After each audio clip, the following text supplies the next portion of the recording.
and thank you all for being here during lunchtime. It's a nice little segue for hunger and lunchtime. So we are going to be talking about our meat, the meat consumption in the U.S. and in wealthy countries more generally, and how that contributes to hunger, global hunger, so specifically in low-income countries, and the connections. Sometimes the connections are made very quickly and people kind of understand, but there are very real connections. And so we're going to go over some of that, and we're going to talk about what we can do as Americans, why we are powerful as Americans in particular. And I'm also going to discuss our new campaign called Feed More International. I sent around some flyers on that, and it's a direct answer to Heifer International. So instead of giving an animal, we are saving an animal and working with vegan feeding programs. Motivation and mission. Well, as you can see, there's immense suffering. The numbers, it's so unnecessary. It's so unconscionable. And when I was first working on these issues, I was in grad school, so this is going to be a little bit about my background, but I'm going to go back to the motivation and missions. So I was in grad school studying. I thought I would be doing international development, working on global hunger issues. I had been vegetarian for animal reasons since I was 19, but I wasn't an advocate. I just didn't want to hurt animals. But while I was in graduate school working on my master's degree, I had heard about veganism from a friend of a friend. I was very upset because I wanted to eat pizza and ice cream, and it was very disturbing that I was going to have to give that up potentially, but I read about it, and the connections with hunger, a lot of us I thought, you at least had to eat meat. You wouldn't want to tell people in low-income countries, people who are hungry, not to eat meat. And so that's one of the issues I want to address, because that probably is still part of what a lot of us are thinking, is not to tell people not to eat meat and people who are hungry. And we don't. People who are calorie deficient, we don't tell them what to eat, but we want to not import it. So again, a lot of the focus is on the wealthy countries' overconsumption. So meat as a form of overconsumption and the overconsumption of meat within the high-income countries. And when I say overconsumption of meat, I'm not trying to indicate that there is a level of consumption that is okay, but just how egregious our consumption is. So again, I care about animals and I care about people, and that's why we started this organization. So as I mentioned, we're going to go over the connections generally between meat and the global hunger. We're going to talk about overconsumption and why we are powerful as Americans, and then I'm going to talk about the Feed More International campaign, which ties into our power as Americans. So what makes a well-fed world? A well-fed world is a world where everyone has access to food. Everyone has enough food and the right kinds of food. We're not just dumping our commodities, bringing rice into Mexico and corn into China. We're not just dumping our extra meat into these countries. We're not exporting factory farming systems. So everybody has enough food and the right kinds of food. It's a system that minimizes harm, maximizes well-being. It minimizes harm to people, to the environment, and to animals. And the best way to minimize harm to animals is to not eat them, to not eat their products. So I want to start off with a caveat, because a lot of us, has anybody know the connections at all between global meat consumption and global hunger? Have you heard the 10%? If we Americans stop eating 10% of our meat consumption, we could feed the world? Some, yeah? Okay. So it's not a cure-all, and we have to be very careful when we're giving this statistic. It's not just going to be we eat less meat, we stop eating meat, and there's no global hunger. It's a very complicated system. There's a lot of politics involved, but we're talking about supply and demand, and our massive demand for meat and animal products raises the price of staple foods. We bid the foods away from low-income countries, from the people who are hungry, and that's why we're working on that, and I'm going to go into that in more detail. But again, it's not a cure-all. We're not saying it is. Don't put it out there like we go vegan and there's no global hunger. We stop eating 10% of the meat we eat and we feed the world. It's obviously not that simple. So if you're talking about it, just make sure you say, this is how much meat we eat. We eat so much extra meat that if we stopped eating 10%, that would be enough to feed the world, but not that it actually would be that easy. The base reason for this is that animals are inefficient converters of food. Many of us know this as vegetarians, as vegans, as activists, as individuals, that animals consume much more food than they produce. And that's the base for a lot of the inefficiencies that we're going to talk about, a lot of the resource intensity. No matter what happens, meat versus plant-based foods, they eat much more than they produce. They also use a lot of water. It takes a lot of water to maintain animals. And again, if they're eating more than they produce, all the water that goes into the production of plant-based products is then used to feed the animals. And energy. There's actually quite a few things. I could go through a whole list of these, but these are a few key ones, and they're ones that I work on in particular. I'm working on issues for the meat crisis and gas prices. So we're very complacent right now, a lot of us, because we just have $4 a gallon gas. But you saw how upset when that starts going up, starts raising to $5, people get really upset. It causes a lot of problems in the U.S. It causes problems globally, but even in the U.S., we're working on poverty issues. So in the U.S., when the gas prices start increasing, people can't buy gas as much. When you're at the poverty level, you can't buy as much gas. So maybe you take more transportation, public transportation. But guess what? Gas is more expensive for them. The bus lines start increasing their prices. They start cutting the number of lines that they can use. The price of food increases, so people are a bit out. And if you don't drive a car, if you have to ride a bike, then you have to go ride a bike, get your groceries that are now more expensive. So the implications, the ripple effects are immense. This is one of the reasons it's so energy intensive. Again, all the plant-based foods that are going into animals, but also they travel more. We have to sustain the animals while they're alive. Their slaughter process is very energy intensive. We have to heat the meat and cool the meat. Everything adds to the energy cost. So there's immense energy costs. I'm not going to go into the details too much, but it's a basic supply and demand, and that's one of the reasons it's also going to work on the global level. And global warming. So again, this is not a global warming session, but livestock are a #1 contributor to global warming. And if you've been able to attend some of the other sessions, or you're well versed in some of these issues, most of you will know about the 2006 United Nations report that says that livestock, animals raised for food, for their products, for meat directly, are a top contributor to global warming, more than all transportation combined.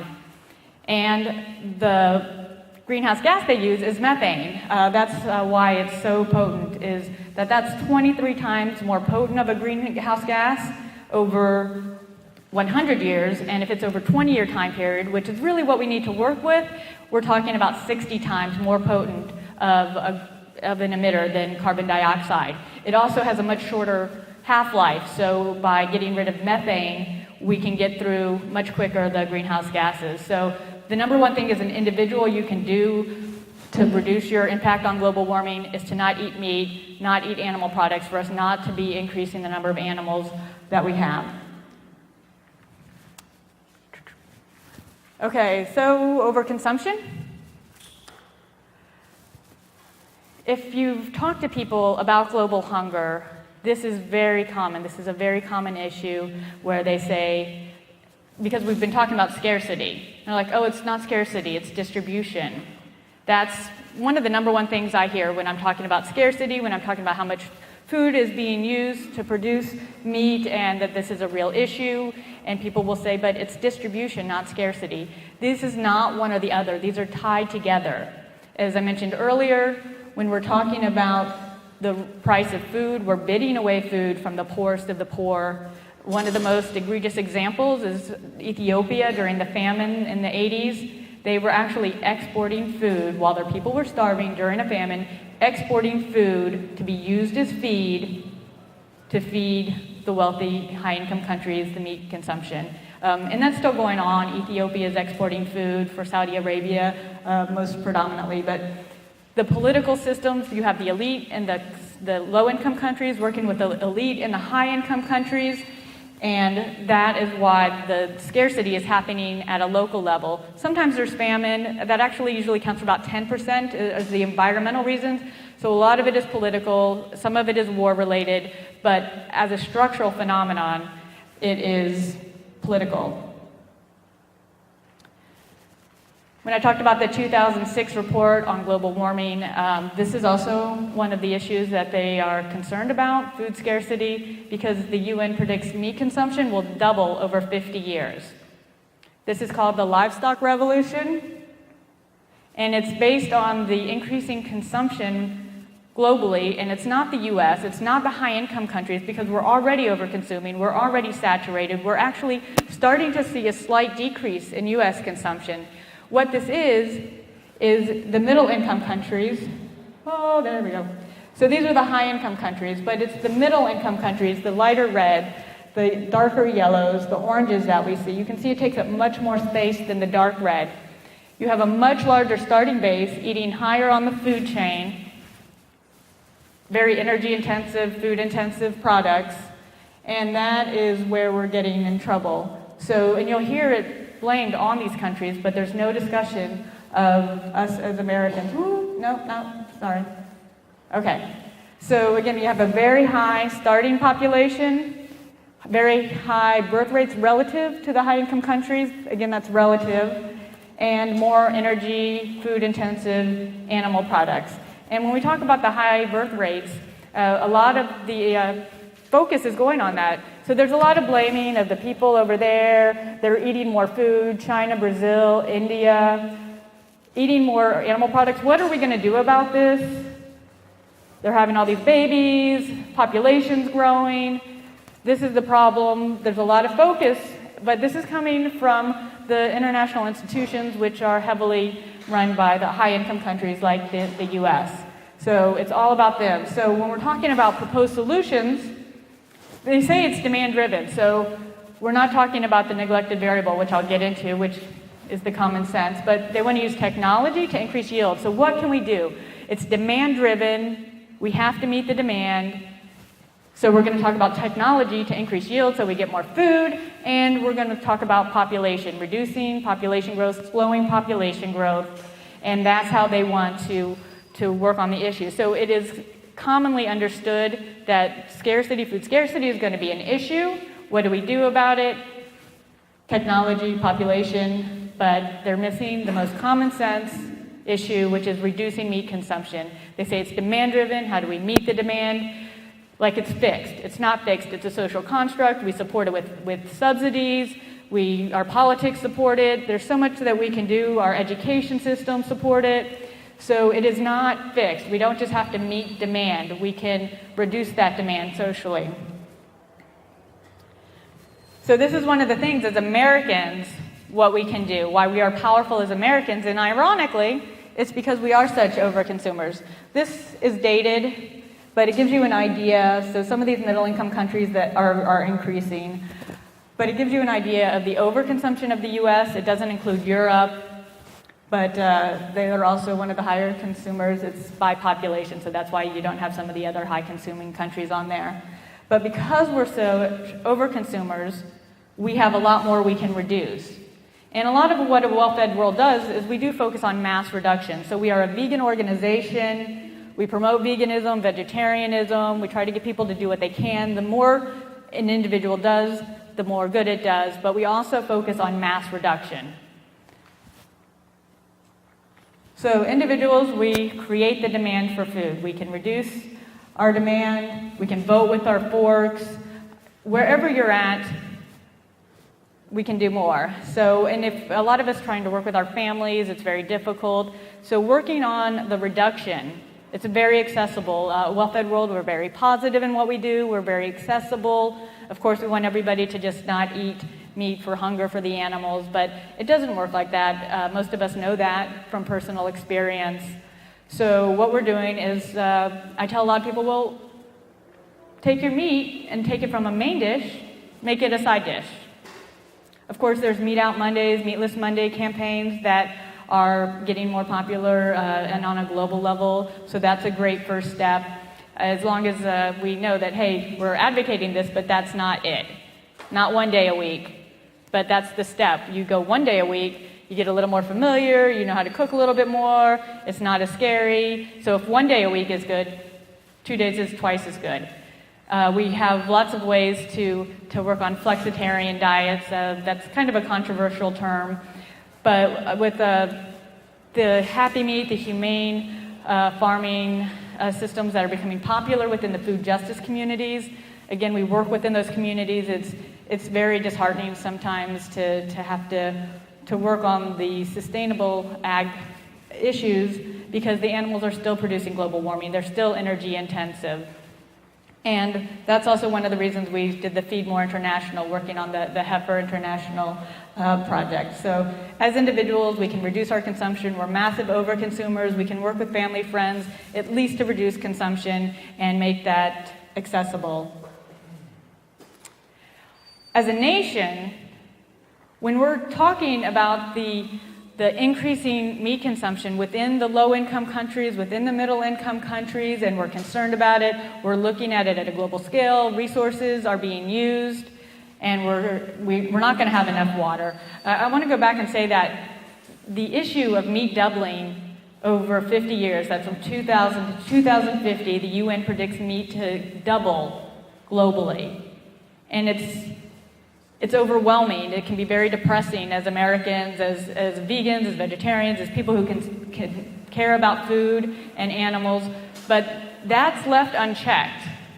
Resources are going to get more expensive, and our political will is going to be increasing. We start seeing that a little bit more globally, especially with global warming. So we can tell them, look, they're emulating us. America is powerful. That's one of the reasons the meat is increasing, to be more like Americans, to be more powerful, because of the example that we are setting. So we can tell them, hey, here's a good example. Learn from our mistakes. We've already found out the hard way how bad this overconsumption of meat. Don't follow us. Don't start getting the diseases of affluence, heart disease, cancer, stroke. Learn from our mistakes. We're reducing, but we have to be reducing. If we're not reducing our overconsumption, we can't say don't eat less meat, don't drive cars, don't do what you're doing as you become more affluent that looks like us. We have to be changing our habits in that process. So learn from our mistakes. As we're a good example, we also have moral authority. So that's the point. Where not only are we setting the example, but we have the moral authority that we don't otherwise have. And we also have the global power. This is huge. So as we, as individuals, create the demand, then there will be more foods available. It's going to catch on. And the more demand that we have, the more accessible the food is to other people. We set the example, and then policies start shifting. Policies start shifting that prioritize fresh fruits and vegetables, plant-based foods, that move away from factory farms. We've got massive subsidies going to factory farms through feed subsidies, as well as conservation programs are actually subsidizing factory farms.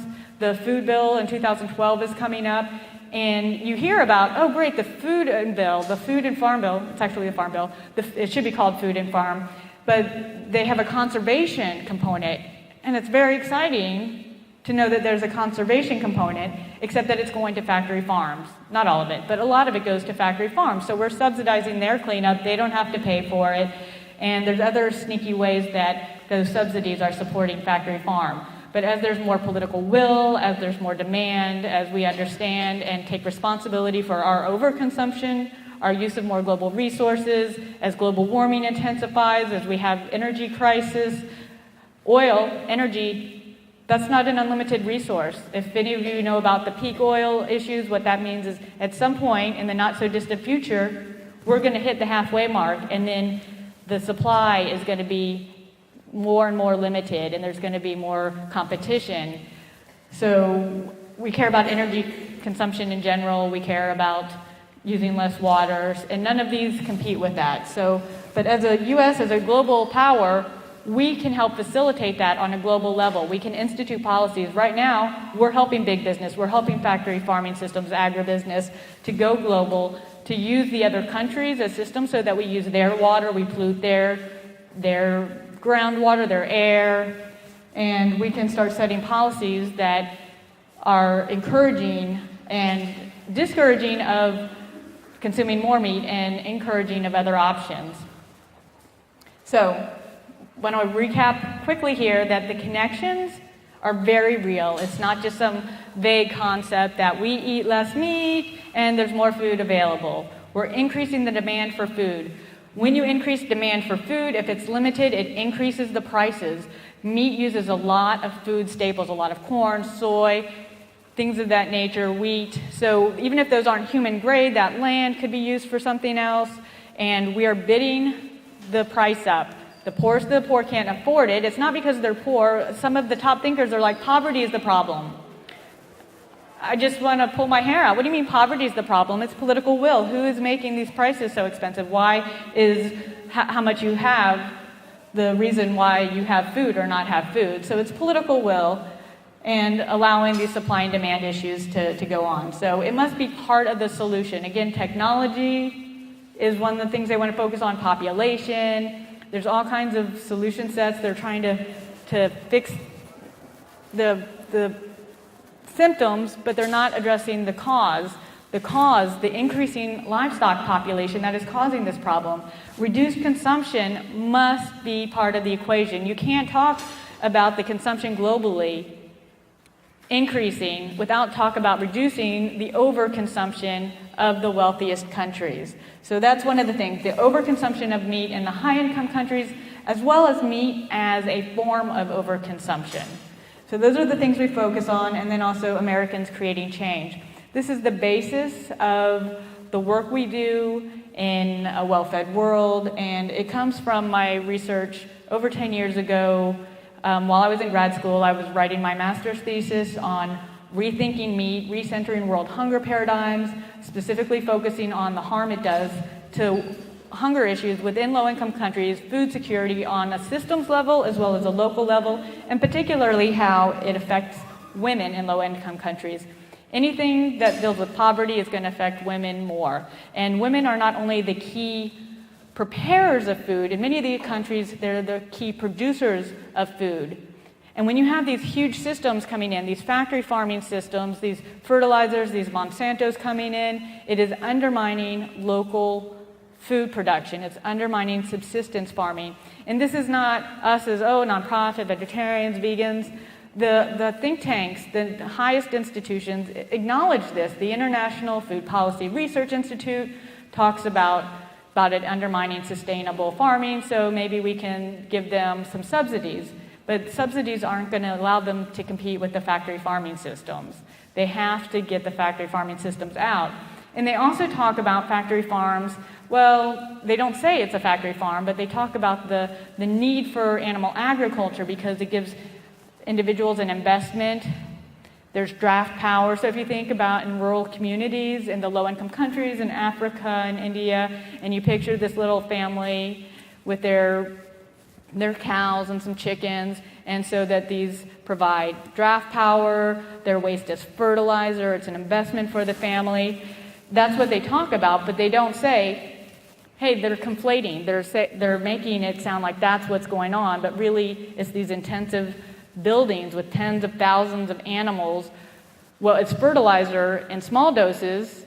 When you have a few animals on a large plot of land, now is pollution. It's immense pollution, and that's one of the reasons that they're going global. That's one of the reasons is let's pollute their area, and then we export the meat and use it for ourselves.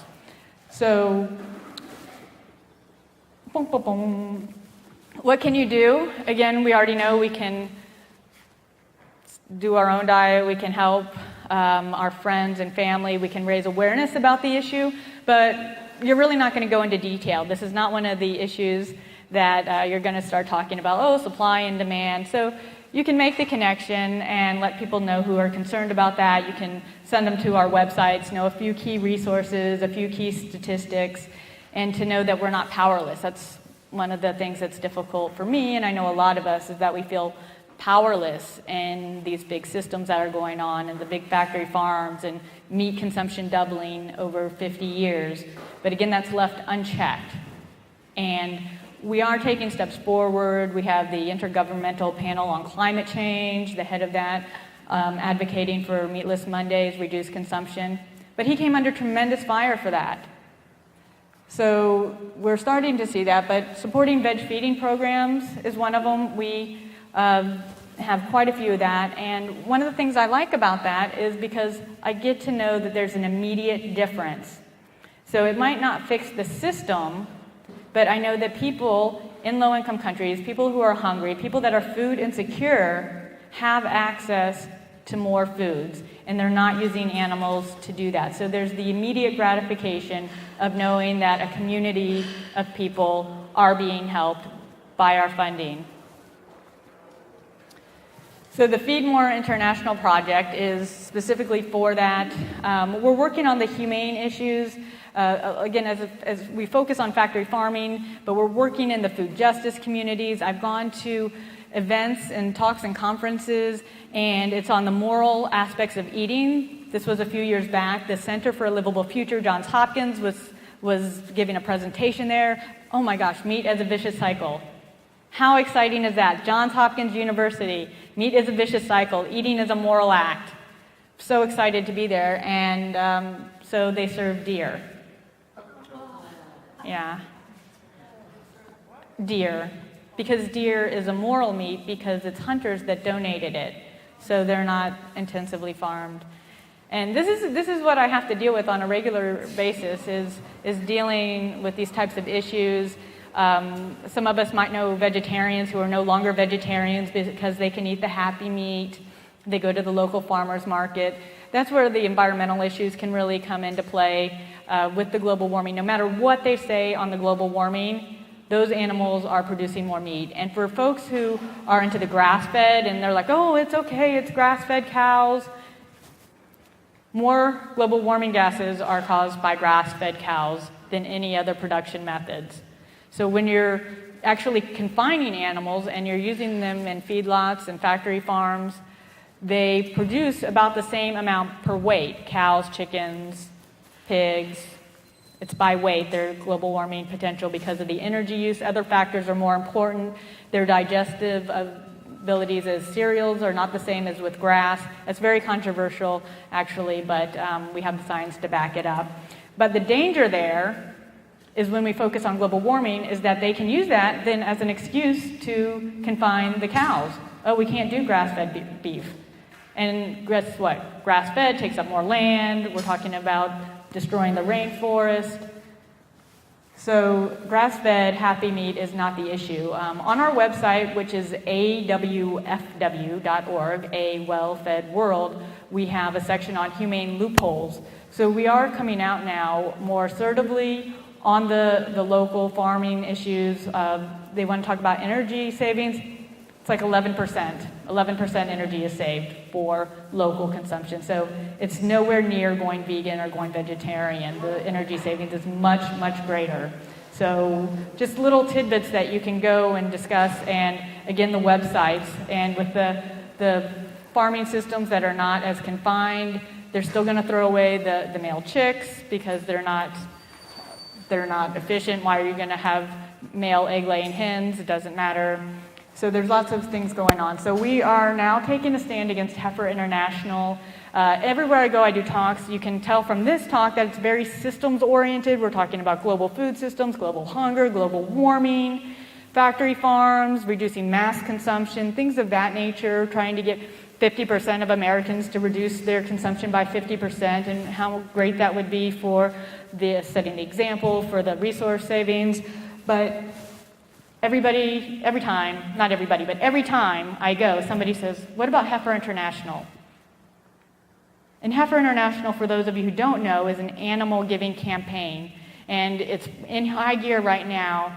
It is where they give animals. So what I was talking about with the draft power, things of that nature, they give animals to families in low-income countries. They are very warm and fuzzy. Of course, you would feel good about it as a consumer, as a citizen who doesn't understand the implications that you are giving something that is food that is going to be an asset. But there's lots of problems with that. And they say, oh, they can eat the grass. Well, they can't all eat the grass. There's vet bills. There's taking care of the animals. And then there's also the eventual slaughter of the animals. You don't see that in the PR photos, which I'm going to show you in a minute. So we are going after the humane farming. And when I say go after, basically we're trying to teach consumers who think they're doing something good. The humane farming advocates, and we could say less cruel, more localized, they feel like they're doing something good. They promote it as that. Consumers, the general public who are with that, believe that they are doing something good. But they also don't get the connections where, okay, great, you buy from your farmer's market and this is not intensively confined meat, but guess what? You're going to go eat at the restaurant, and that's where did that meat come from? So if you have friends and family who are excited that they're doing a good service by eating their meat from the farmer's market, and you're not going to convince them of otherwise, or you're trying to do a light sell, it's very tricky finding that balance, right? So you can talk to them about the restaurants and give them, give them some kudos for caring. You can give them kudos for caring and then say, great that you care about animals. Guess what? The best way to be nice to animals is to not eat them at all. I don't know how far that'll get you, but at least to get their minds thinking about the restaurants and the other times they're eating out. So things of that nature, so that those animals are intensively confined and the suffering that they go through, the mutilation that is standard operating practices. So this is our Anti-Heifer International campaign, started by popular demand. And here we go, PR. It's a fuzzy photo because I clipped it off their website. But you see this happy girl, she's got the cow, and I don't know if you can see on the cow's nose, there's some lipstick marks, little pink kisses, a little pink kiss, which is actually much bigger than she could kiss. But that's the kind of PR. It's very warm and fuzzy. It's very effective. I went on the website and I'm like, oh, look, cute kids and animals. And I had to keep remembering, okay, that's the PR, that's the reality.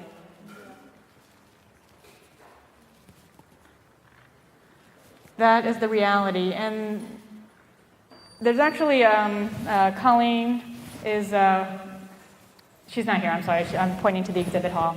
But she's working with Neighbors Against Backyard Slaughter, and you might want to pick up some information on that because that's going on right now. And it's one of the groups we support.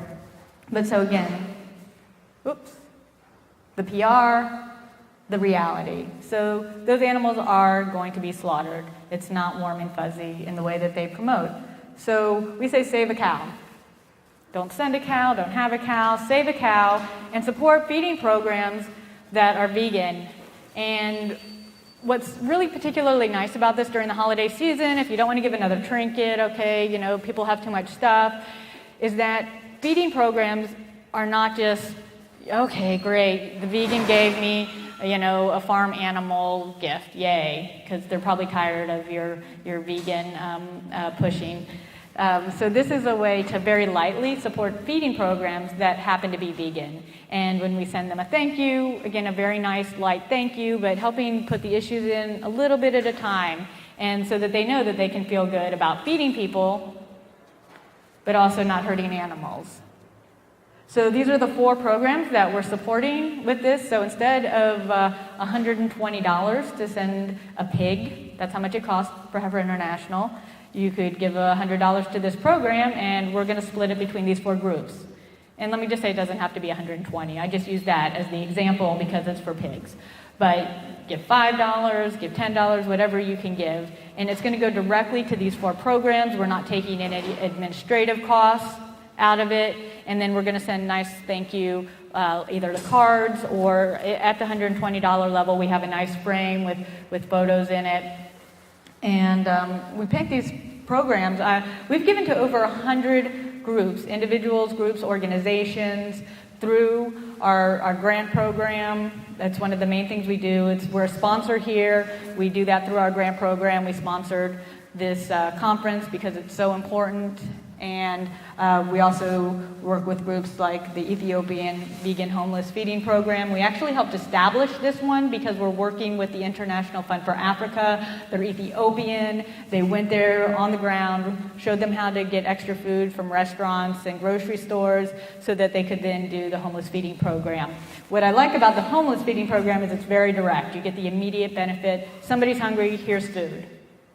Somebody's hungry, here's food. And as somebody who has always been concerned about the poverty issues in the U.S. and globally, that's very satisfying for me. So that's why I spend a lot of time focusing on that one in particular. But one of the things Heifer gets so much attention for and they get so much support for is that they have ongoing systems. So systems that continue. The idea behind giving an animal is that they'll have more animals and it'll be this ongoing food security, ongoing source and asset. So that's why we support some of these other campaigns that I highlighted, and peanut butter medicine program in Haiti. So we didn't start this, we didn't go in and impose it. It's a group that is already producing it, and it's medicine because it's supplemented. So they produce the peanut butter, they train the farmers, it's Haitians, empowering Haitians, helping Haitians be more healthy, and we are supporting them by giving them funding from the U.S. Again, very satisfying. Haiti's always been very close to my heart. It's just, again, so unnecessary, so unconscionable, and that's one of the reasons we have chosen that. And then we have soy protein in school lunches. Again, one of those things that makes you feel good and is ongoing, getting school children protein sources, but it's soy protein. So bringing awareness on that, and then Kitchen Gardeners International, which is in the U.S. and worldwide, because the U.S. has tons of poverty. We don't see it as much. I'm not talking about it, but it's not because it doesn't exist. So Kitchen Gardeners, what that is, it's producing food at the family level and at the community level. It's for schools, and it's for folks, usually in urban centers, who do not have access to animals. Animals can't be used in all these communities. So we're also supporting vegan agriculture campaigns, veganic agriculture, plant-based. You can use compost as fertilizer. You don't need animals to be used as fertilizer. You don't need synthetic fertilizers. There's all kinds of ways to have green farming. So these are one of the groups, and Kitchen Gardeners International actually has the system. So again, it's not us. We're amazing because we find amazing groups. We find local groups doing great work in their community, and we support them. And then through them, we find other great groups. We're not this big organization just dumping money with a lot of bureaucracy. Very small, very efficient, getting the funding right there. And so through this Feed More International campaign, that's what we're doing. And it's very important to support these vegan feeding programs. If you're concerned about these, again, we're not helpless, but you don't have to give to us directly. Go on our website and see the groups we're supporting. Food Empowerment Project, doing great work. It's very difficult sometimes to get funding for hunger and animal issues because people are one or the other. They're like, we want to support hunger issues. We don't care about vegans. We don't like vegans because vegans tell us what to do and tell us not to eat meat because it hurts food justice and hunger issues. So sometimes there's some antagonism. And so this is a way to support them. So on our website, again, we have over 100 groups and individuals we've supported, and you can come in and see them, look at their summaries, link to them, give to them directly. But we also support international groups. So if you need the tax deduction, you can go through us. If you don't want to try to send money to Kenya, you can go through us. If you don't know the individual but you like their project, you can go through us. Again, no administrative cost. So this is, again, what we focus on. Originally when I started the group, we were public health and environmental in our focus. So basically, kind of a closeted organization. I wanted to work with environmental groups and food justice groups to get this on the agenda. Again, part of the solution, get it on the agenda. And as I was working with the sustainable folks, just decided basically, you know what, we're concerned about animals. We don't want people to eat animals. I don't care how nicely you raise them. Well, I do care how nicely you raise them, but don't kill them. We don't need to eat them. It's unnecessary. Let's save animals. Let's save animals. Let's feed families. They're connected. We can do both. We don't have to choose. And it doesn't interfere with any of our other advocacy when we're eating less meat and we're talking about the environment and global warming and resource conservation. You don't have to choose whether you're going to drive a car less or take a short shower and eat less meat. You can do it all. You can do it all. They work together, and that's one of the fantastic things about it, and it's very easy. We also have a peanut butter and jelly campaign. Eat more peanut butter and jelly sandwiches, help the environment. I'm very excited about this campaign. Since we are a well-fed world, we do say increase tenfold. And this is one of the groups we found, and it's an individual running the group. He can't run it anymore. We're taking it over. Very accessible, and something people like. We give out tofurkey sandwiches to show people, hey, there's mock meats. But for people who are a little intimidated, they don't shop at Whole Foods, eat more peanut butter and jelly. So my consumption tenfold, but I eat natural peanut butter, not the kind that adds fat, like you have to add fat to peanut butter. Whole wheat bread, and I eat it with an apple. So, we do have healthy versions. It's not all about Wonder Bread and Jiffy and grape sugar. So I'm going to leave a couple minutes for questions. And I know this is a little bit academic sometimes. It's a lot of information. I could go into more detail or less detail, but I'm trying to be broad enough, but also give you a lot of information just for your information. Can you talk a little bit more about your international program? Do you bring food there, or do you provide them the seed to create their own farms? How does that work? And I'm also curious to know if you've been impacted by GMO seeds at all in other countries. Okay, so it's about asking about our farming programs and GMO seeds, things of that nature. So to be clear, we are not actually on the ground in these countries. We're finding programs that are either vegan intentionally or vegan by default and supporting those programs. So I'm not able to answer that question because of the nature of the work we do. We also support vegan and animal activism. Go ahead, I should have left more time. Yes? I'm sorry, I'm asking about something you didn't talk about. But yes. About the distribution versus scarcity. I'm always hearing some number, 3,600 calories. We grow 3,600 calories per person, or 3,800 calories per person. So there's no need to think that we have to do this green revolution, et cetera, et cetera. But it's never clear to me when they say this number, we grow this much food. Does that include grain that we feed to livestock? I mean, it's a completely different argument both ways. Does that include grain we feed to livestock? Or does that just mean we're not getting this food to the right place? I don't know the actual statistics when they say 3,600, but what we're doing is, as Americans, eating much more than our share. So great, we make 3,600 calories per person, but we have 1 billion people only getting 800 or less than 800. You see those extended stomachs on babies? That's swollen, that's not food. So just as a concept, we are eating way more than our fair share, and that's why the distribution and the scarcity are connected. And I have a full page on the website dealing with this issue in particular. It is kind of complicated.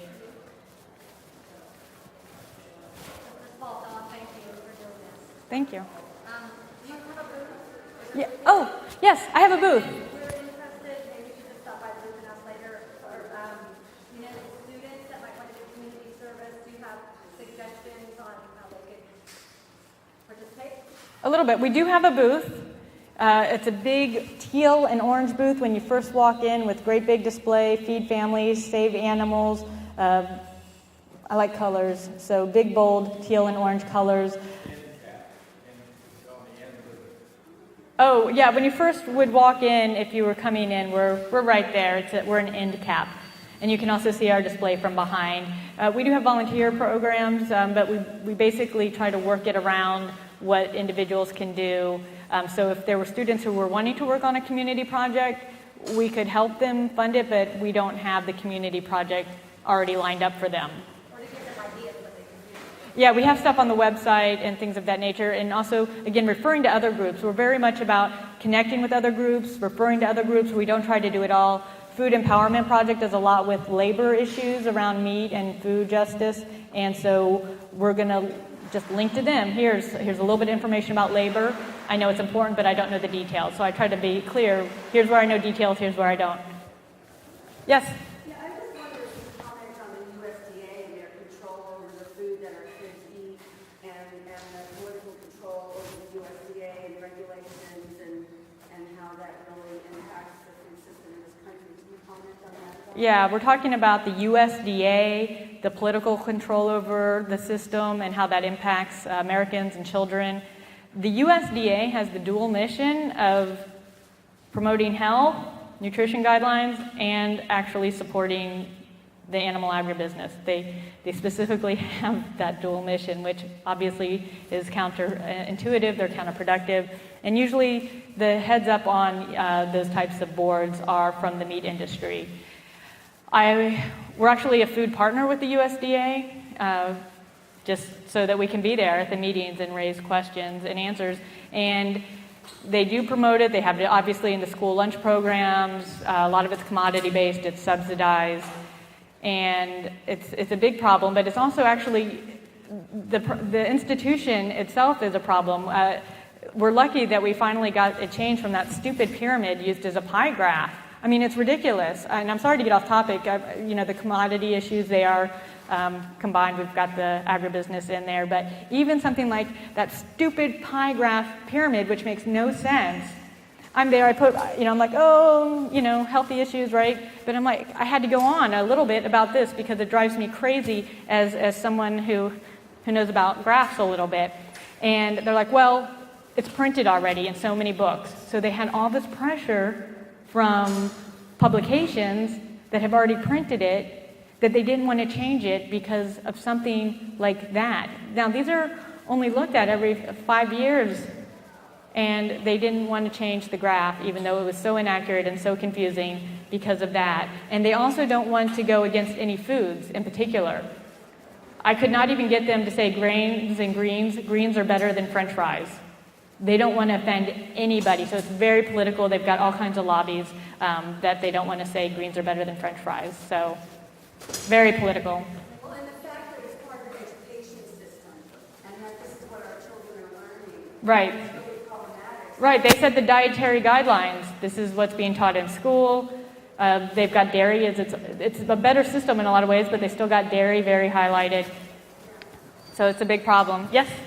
This isn't maybe right on target with what you do, but I'm just curious what you know and what you think.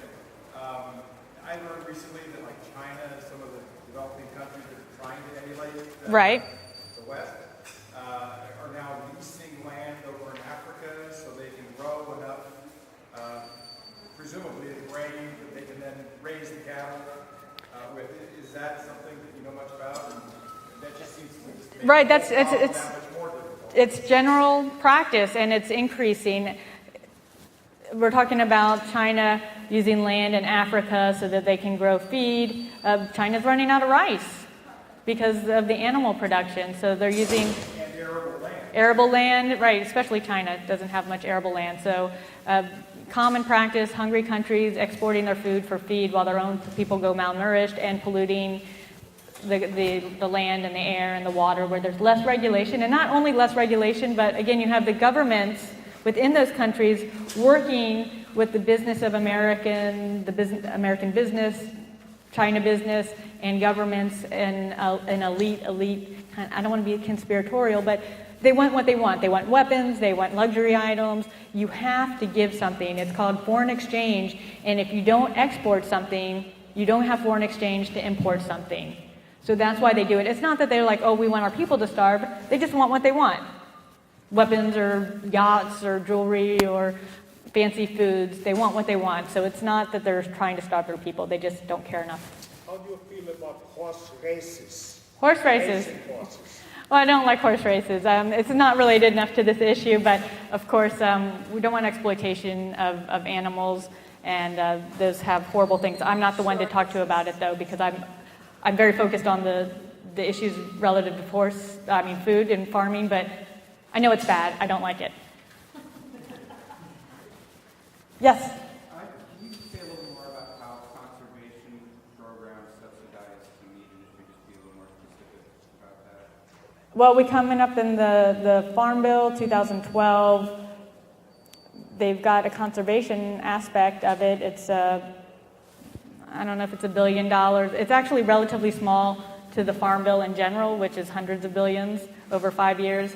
But it's conservation. It doesn't all go to the factory farming agribusiness systems, but a significant portion does. Is it for grazing, though? Is that what the conserved land gets grazed on? Is that how it's subsidized? That could be a part of it. I'm really focused on the factory farming systems and what it does, so I don't have a specific answer to that. Other than the grazing part of it, how it happens, how is it subsidized? The lagoons, think about the lagoons in factory farming where they have those big waste and things of that nature, the pig farms, and it's just huge lagoons of waste. And so we're helping clean those up with the conservation programs, thus subsidizing the agribusiness. We are at our time, and I can talk to you afterwards. Again, we're the big orange teal, and everybody who signs up, we give an additional $5 to the Feed More International program. And also, we have free cards. So we're going to have e-cards and free cards. So it's not just about the money, it's about the issues. We're a public education campaign as well as an organization that needs money to fund these fantastic programs. But if you just are fund limited, I know a lot of us as activists are, come onto our website and we will send out cards to your friends and family and just gently tell them about the issues and that you're thinking of them during the holiday season. Yeah, I just want to second. I was on your website this morning because I met you yesterday, and there's a wealth of information, and like you said, all the different other websites. It's a great clearinghouse just to get information.